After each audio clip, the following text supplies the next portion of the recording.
My transport's here, so I'm off to the pub. I'll see you there.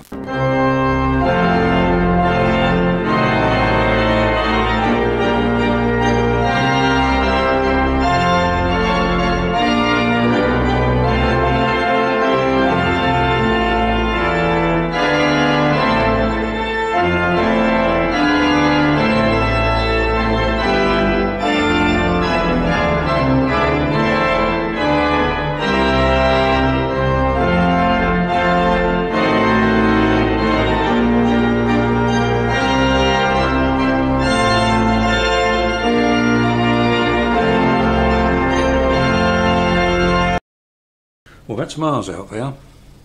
Well, why not? This film's about flights of fancy.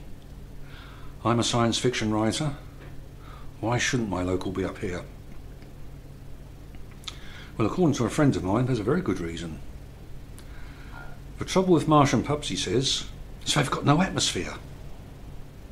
So, we need a link back to Sheppey.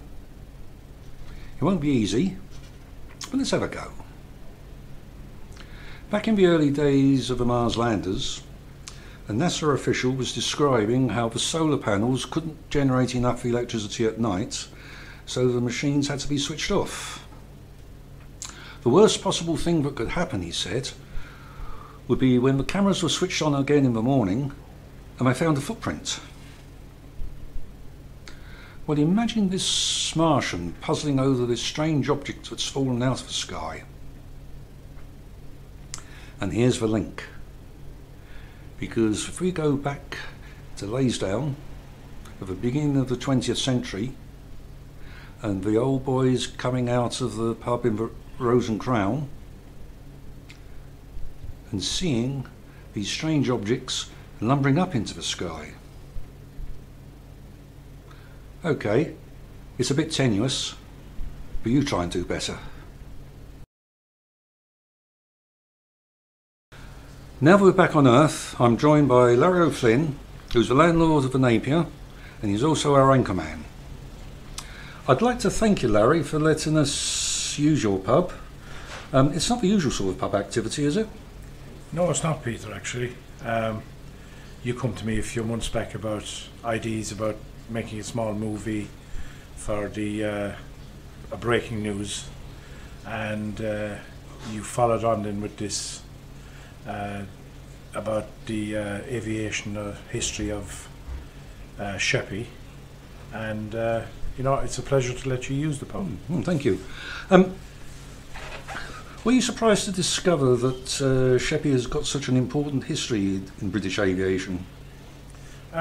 Very surprised, actually. Again, I've been coming down here for years to Laysdown itself, and moved down here 2 years ago to live here, and you know, very surprised to hear about the aviation and the airport and the role it played in coastal defences, and also I believe the Wright brothers flew out here.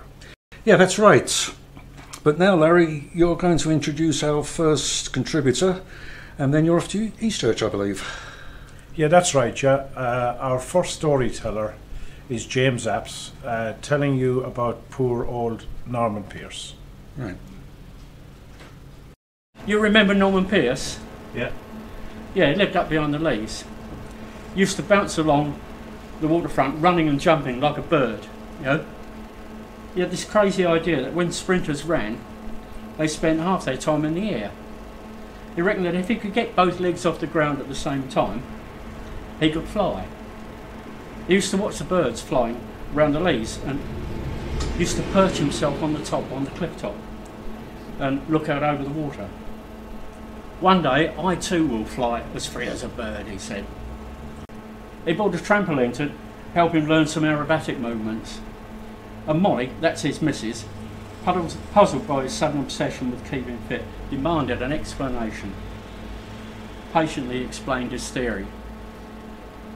But, she said, Norman, people are too heavy to fly. We fly all the time, he argued. We went to Spain on our holidays. And with logic like that, she gave in, glad that at least he got him out of the house. Anyway, one Saturday lunchtime, Norman Pearce, having mastered on his trampoline the face down slow flop with his arms spread wide, his jacket filled with air, decided he was ready. "Today I will fly," he declared. "Yes, dear. But now, eat your lunch," said Molly. He just pecked at his food and vanished as soon as he'd eaten. He reappeared on the leas with a dressing gown strapped to his arms and his legs, looking like a kite. Hopping and flapping his arms, he ran across the grassy headland, watched by astonished dog walkers, and launched himself over the edge, crying out in sheer joy as the wind lifted him in a glide. "I'm as free as a bird, I'm flying!" But he wasn't. Molly ran after him, gasping and puffing up the slope, crying out, "Norman, come back, don't be silly!" But it was too late.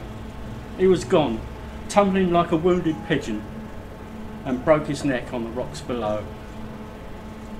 I suppose you could say that poor old Norman just dropped off his perch. Yeah.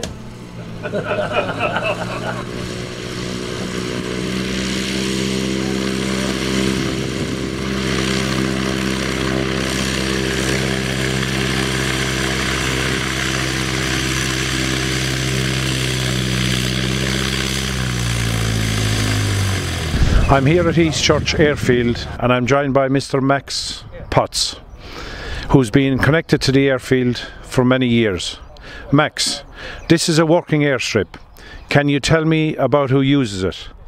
Well, it's an airfield which has been created by the commitment of one person, Mike Loxton, and very nearly single-handed, not quite. He's created a really first-class private airfield which can be used by other aviators as well. I've had the good fortune to fly with Mike for many years here now. It's become, the runway has become longer, it's been better prepared, and it's an absolute joy to fly from here and be part of what was the tradition of flying on this island. And do you feel as if you're keeping a tradition going here?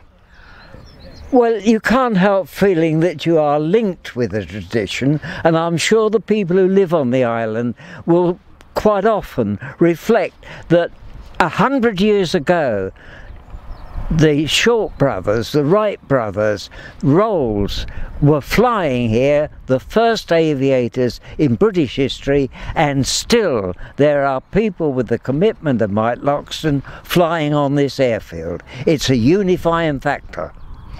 Right, okay. I believe also that you're used to bigger aircrafts. Well, I'm not used to it now, but I was in the war. I was aircrew in Halifax bombers as a scientific officer, and they were a far cry from the sort of flying that we do here now. Yes, thank you, Max. Aviation is only a small part of Sheppey's history. Janice Thornton is going to tell us of another less well-known but important flight, and it goes back to James II in 1688. My tale takes place in Elmley, which is a little further down the river in that direction, and it finishes in Faversham, which is over in that direction. But it gets cold here with a cold breeze even in this summer, so let's go inside.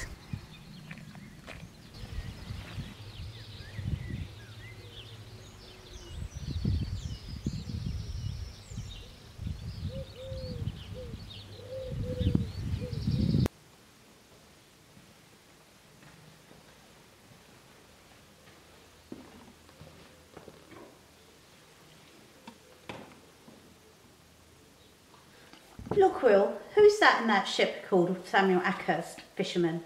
Screwing up his eyes, Will Blakely, farmhand, looked across the wintry marshes. A small hoy was appearing around the loop in the swell, carrying several fine gentlemen who looked slightly bedraggled as they huddled together on deck that December day.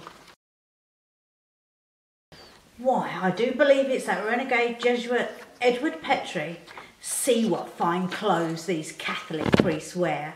There's naught of poverty about the man, Will responded. They called to the other fishermen and villagers nearby. See who is putting in here, Samuel called to Obadiah Goodwin.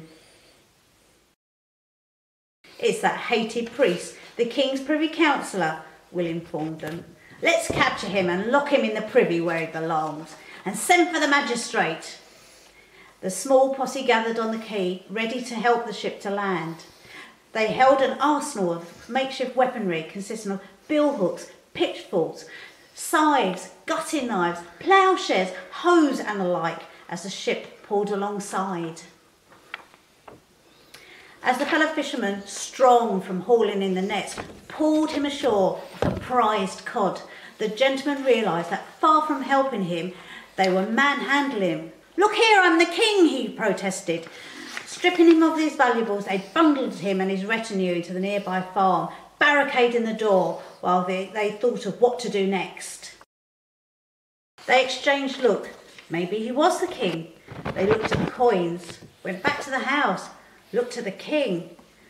They looked back at the silver and gold pieces. Indeed, it was the king. The image matched.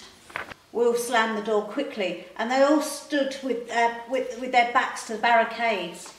It was James II, but news had already reached even their remote corner of Kent that the king was no longer the king, and that William of Orange and his wife Mary, King James's own daughter, had been proclaimed joint monarchs in every church.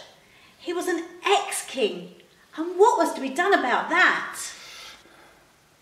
If they helped James escape, he would reward them. He had plenty of gold, and if he was restored, they would all be made gentlemen. But would they live to enjoy it? Would the new king have them hung, drawn and quartered as traitors? And if they gave James up to William, would he reward them? We must give him up to the authorities in Faversham, said Will. The tide has turned and it's too dark for us to take him tonight. Let one of us ride for the magistrate whilst the others guard him and his party, Samuel said. We will feed him and treat him well, said Micah. I will find a strong lock for the door. Whilst Elias went to raise the alarm, they all went to the king. Sire, forgive us our rough treatment, but we must keep you, or else we will be judged as traitors, Samuel said, returning the valuables. Micah went hurriedly to the grander King's Hill farm for beds to be aired and a meal prepared. The king was gracious and paid them, his captors, for the feast. The next day they took the king and his retinue across the Swale, where they were met by many fine Kentish gentlemen. Some ensured that the king did not escape. Others ensured he was not harmed. Some families supply men to both parties, so their bread remained buttered on both sides. The men of Elmley also accompanied the king. After all, he was their prisoner. They captured him, and any reward would not reach them unless they were personally there to collect it. They insisted on staying at his side, sleeping in the adjoining room until William of Orange's own men came to collect him. And so, Sheppey's part in the glorious revolution is largely forgotten. William of Orange generously allowed his father-in-law to go into exile, but what happened to the reward? Did the men of Elmley make their fortunes, or only enough to pay for the bed and lodgings? That would be telling. But no excavations of Rats Castle have ever taken place, so who knows what small treasure lay quietly waiting to be discovered following the flight of James II. You've probably heard of the three tenors. Well, we have the three poets, and they will be reciting poems commemorating another aspect of Sheppey. Today it is renowned for its wildlife, parks and bird sanctuaries.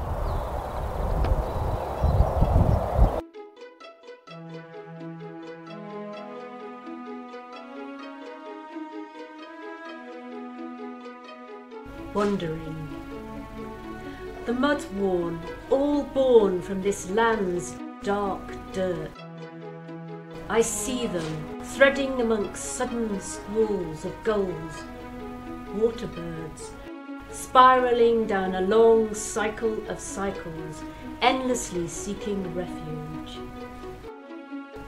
I wonder about the feel of flight, to be a wave walker, billowing up through cloud-clogged shine with 1,000 of my own kind. Or to belong to the sea land, take over the crow's nest, to shear the air, slip aside, slide through the land's lapped curve. Using ridge lift to slingshot, I spy through obsidian sharp saucer eyes, rise high, reach the tops, gimlet fix, wait with trembling wing beats, drop. Feathering my course, half sleeping on the wing, one eye out for danger, a wanderer from another place, forced by weather, seasons or wars, to endure limping limbo and sweeping storms. I dare not sleep, because dreams of soaring self turn black, snatched by gales and vicious claws.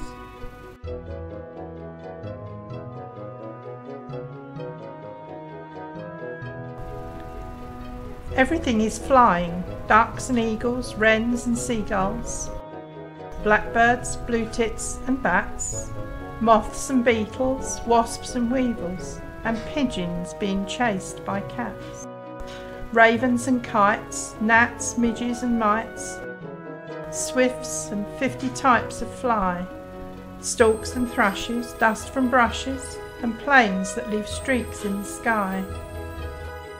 Gliders without motors, helicopters with rotors, swans, bees and cheeky sparrows, woodpeckers and starlings, dragonflies and marlins, robins taking off from wheelbarrows. Everything is flying but me. I'm sitting here rhyming, and it's time that is flying. My head is just bursting with birds. Yes, everything is flying, but no matter how hard I am trying, I'm still here grounded by words.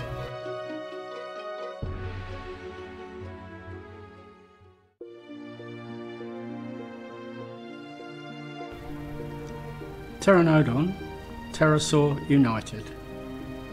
Your gliding featherless pterodactyl, observing Sheppey's rampant pylons, wishing to perch on wires fit for its size, would, galvanised, dangle bat-like, barbecued to a crisp. Or spotting Heathrow, disobeying the no-fly rules, try mid-air mating with jumbo jets. The bird-beaked pteranodon, perhaps, like the scavenging modern seagull, nesting on vacant seaside rooftops, takes off clumsily to steal a meal of tasty fish and chips, disregarding the piping protests of the provider. Yet this dinosaur didn't make the grade, giving way to less bulky creatures, leaving another branch on the tree of sneaky evolution with nowhere to go.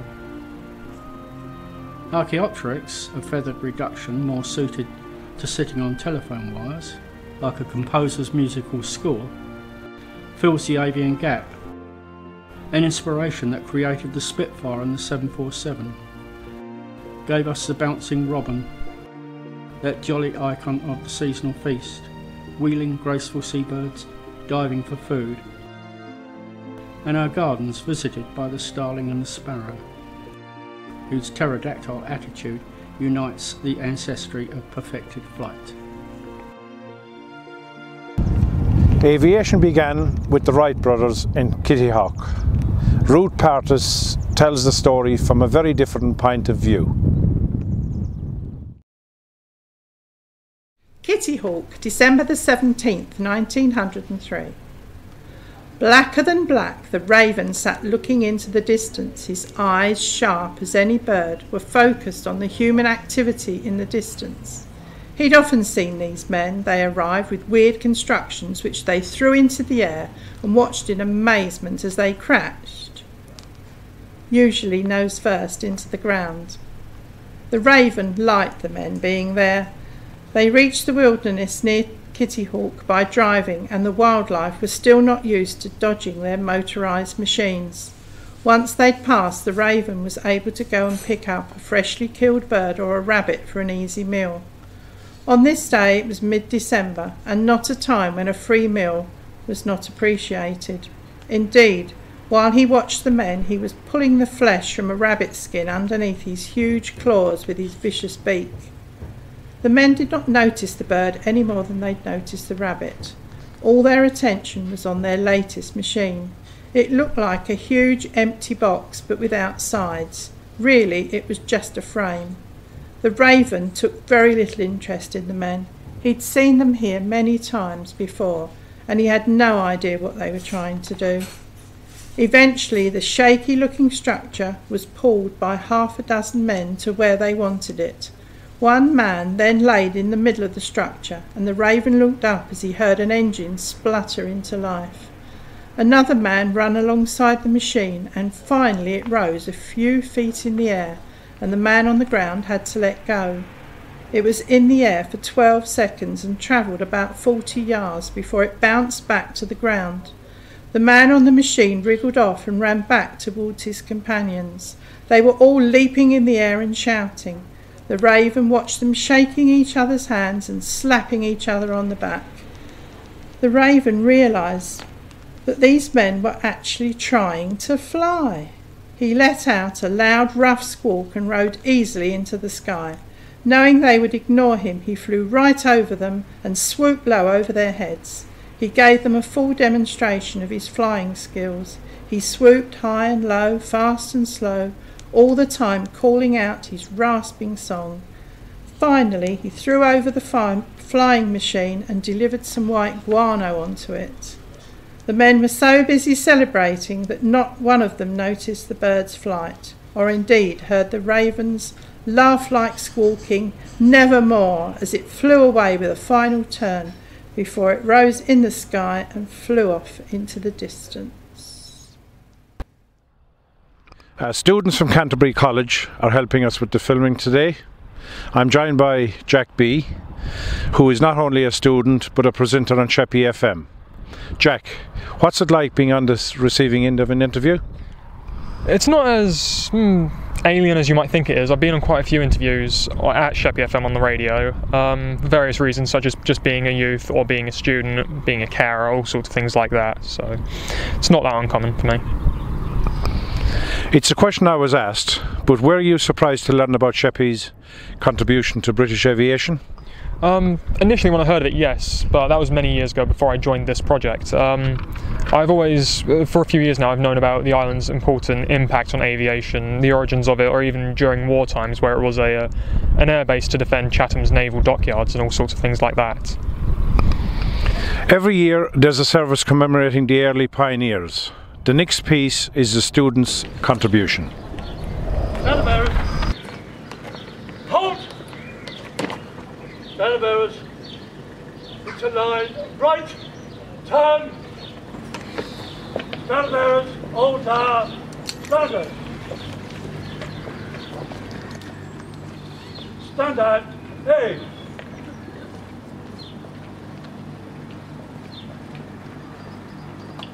Let us pray. We give thanks to God for the Fleet Aero, for its beginnings in this place, and for the spirit of courage and adventure which has driven its people forward for over 100 years. We also acknowledge the dangers of flight over the sea, and we pray for all those who've been killed or injured in action or in training accidents in naval aviation.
Our last two stories describe events in wartime.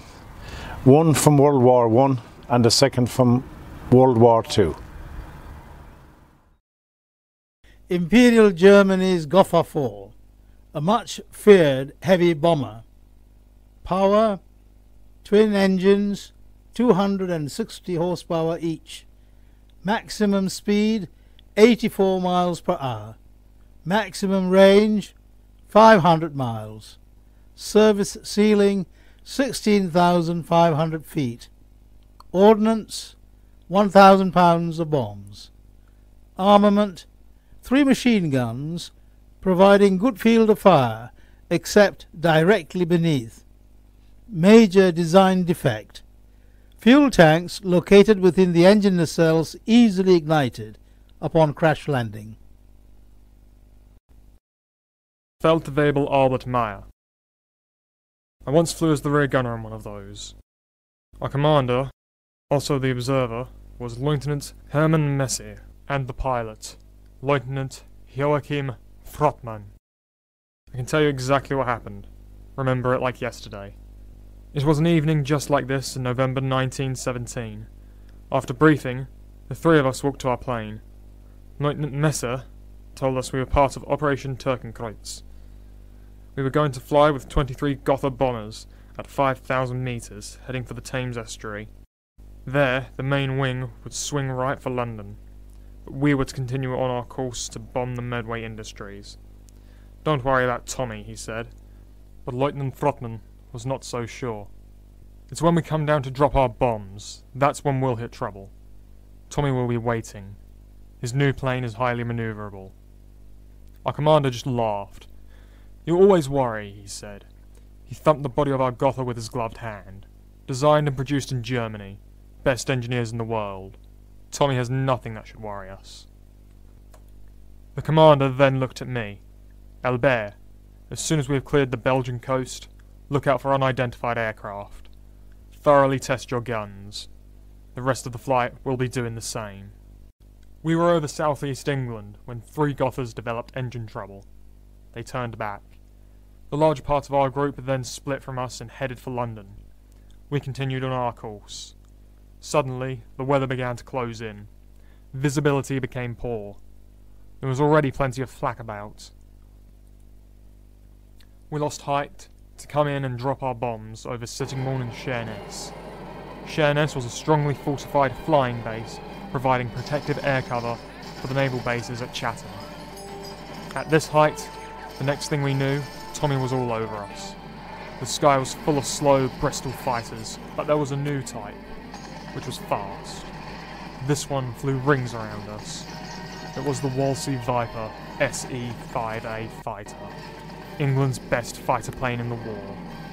This Tommy first attacked us from down below, setting the left engine on fire. Our stricken Gotha began to lose speed. Then he was behind us, his twin guns blazing. Our right engine burst into flames.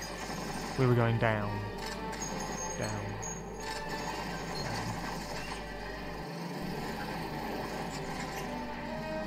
The Gotha 4 crashed into a brick wall, killing both the pilot and the observer instantly.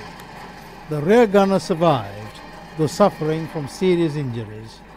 He was captured by a farmhand. The aeroplane was shot down by Captain Winterby of the Royal Flying Corps. A representative squad of the Royal Flying Corps was present when the enemy dead were buried with full military honours at the Laysdown Cemetery in Sheerness on the Isle of Sheppey.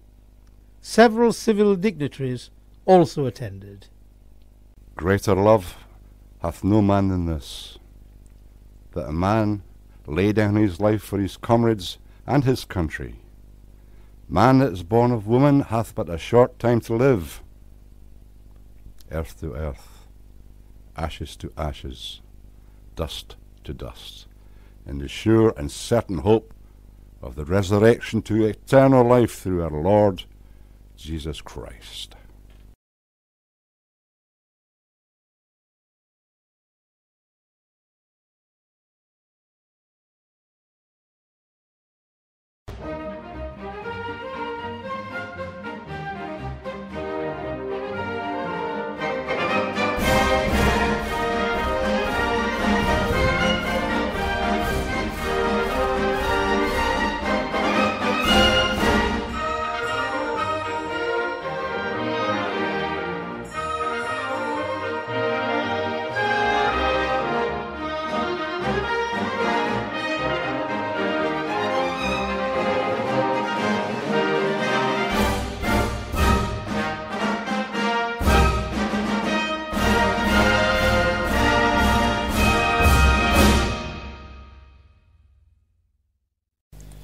During the night I was detailed as duty pilot, and was responsible for retrieving the gooseneck flares off of the airfield early morning. At about 7 AM, I was literally in the middle of the airfield when I saw the domestic camp north of me being bombed. Through the early morning mist I could see oodles of German bombers, and true enough, down came sticks of bombs across the airfield. I obviously had no escape, but simply laid flat down on my face when hell let loose. I'm sure I was lifted several feet up and came to rest on the edge of a 15 to 20 foot crater. What seemed like ages later, I came to, feeling numb, if not somewhat paralysed with obvious fear. I seemed quite conscious and proceeded to analyse the damage done to me personally. I manipulated my fingers, and in turn my arms and legs. To my surprise, I seemed okay. At least I thought I hadn't broken my back. But I had an awful pain in the back of my head, and around the collar of my flying overalls. I thought, Christ, half the back of my head has been blasted. It was some time before I had the courage to feel the damage to my head and neck. And true enough, it was all slimy moisture. Thinking it was oodles of blood clots, I resolved this was the end, and so made myself comfortable for the inevitable end. One thing crossed my mind. What a thing to have been a sitting duck, after surviving umpteen sorties over Dunkirk, and later the Thames Estuary, Channel, and Southampton. In my dazed condition, I decided to have a look at my fingers before I lost consciousness, and lo and behold, there was no trace of blood whatsoever, but purely God-sent Isle of Sheppey mud. I simply laughed hysterically and jumped to my feet, firstly to observe the smoke and flames billowing from the hillside, domestic sight, and then the fire wagon on its way to rescue me. What a blessing it was that I, at Eastchurch, with its mud, and not in Manston, where the airfield had a base of Dover Cliff stone. Following a quick medical and a quick clean-up, I was ready for combat, thinking it's far safer up there than down here. I always maintained that the heroes of the Battle of Britain were the ground crews, civil defence, and indeed all civilians who tolerated endless poundings from above. At least for we pilots, it was a question of 1-to-1. Though the odds at times were a bit longer. To my sorrow, I lost many great friends over this. I have repeatedly blessed the soil of the Isle of Sheppey for having saved my life. If not the glorious mud of Eastchurch, it could have been the direct hit of a cannon shell, or even the shrapnel of a bomb. Bless the Mother of Earth on Sheppey.